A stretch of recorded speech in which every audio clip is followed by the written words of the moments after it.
Nah pemirsa, sampailah kita pada resep botok ayam. Ini sangat sederhana, kemudian buatnya juga sangat mudah. Gimana kalau kita lihat bahan-bahannya sekarang? Kita menggunakan daging ayam, hati ayam yang sudah direbus dipotong-potong seperti ini, kemudian ampela ayam yang sudah direbus dan dipotong-potong, telur puyuh, bawang putih, bawang merah yang dirajang-rajang, dan bumbu yang dihaluskan dari cabai merah, tomat, bawang putih, bawang merah, lada, dan terasi. Kemudian bumbu yang tidak dihaluskan adalah daun salam, telur, daun bawang, dan cabai rawit. Dan kita juga menggunakan santan dan bumbu kaldu Indofood rasa ayam. Nah sekarang kita pada proses pembuatannya. Mudah sekali, kita nyalakan kompor rinnai, kompor yang apinya sangat biru dan irit gas. Kenapa dia irit gas? Dia menggunakan teknologi Jepang yang mana apinya besar tapi tetap irit dengan gasnya. Dan ketahanannya stainless yang dipergunakan sampai 10 tahun. Nah kita panaskan juga alat masak kita. Saya kebetulan pakai kuali yang terbuat dari aluminium murni 97,3% dan sudah dianodize. Anodize ada suatu pelapisan supaya anti lengket. Dan alat ini dari Fancy. Dan saya masukkan kurang lebih 4 sendok makan minyak goreng Vilma. Minyak goreng Vilma terbuat dari bahan alami, yaitu dari tumbuh-tumbuhan. Maka dari itu dia non kolesterol. Nah ini kita sekarang tumis bawang putih dan bawang merah. Seperti ini.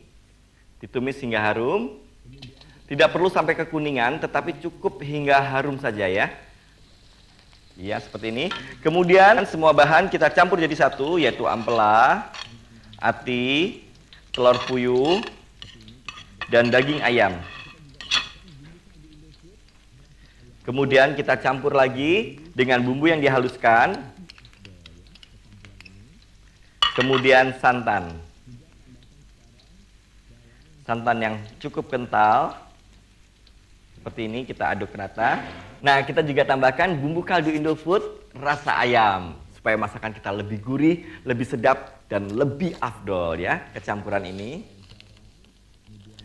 Juga tambahkan sekarang bawang yang sudah ditumis. Ya, beserta minyak gorengnya kita aduk rata seperti ini. Jangan lupa tambahkan juga garam, kemudian gula, kemudian telur ayam.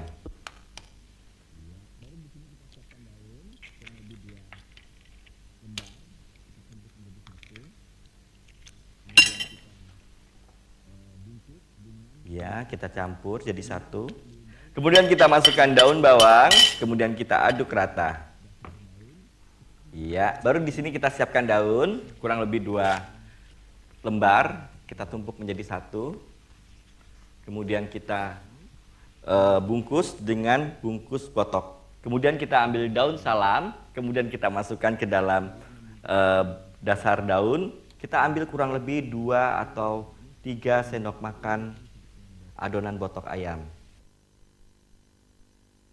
Seperti ini. Kemudian kita beri cabai merah di atasnya. Kemudian kita bungkus.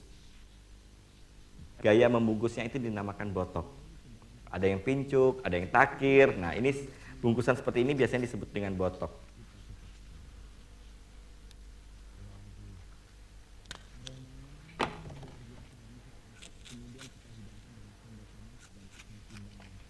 Ya, sekarang kita masukkan botok ini ke dalam kukusan. Kita kukus kurang lebih 25 menit. Kita tutup sekarang. Waduh, aromanya luar biasa. Ini saya angkat, kemudian kita hidangkan dengan sambal tomat dan ikan pindang yang sudah digoreng. Iya, sudah selesai botok kita. Coba saya akan buka satu supaya pemirsa juga tahu isinya.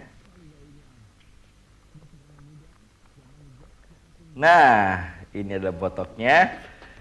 Dia agak lembut karena bumbunya ini diselimuti dengan telur, disatu menjadi satu kesatuan antara ati, ampela, dan bahan-bahan yang lain. Ya, sedap sekali baunya. Masakannya mudah, gampang dibuat, siapapun bisa membuat ini. Dan kalau Anda ingin membuat, tinggal seperti yang saya ajarkan tadi, sudah siap untuk dihidangkan. Selesai sudah, dan jangan kemana-mana, saya masih banyak masakan ayam lainnya.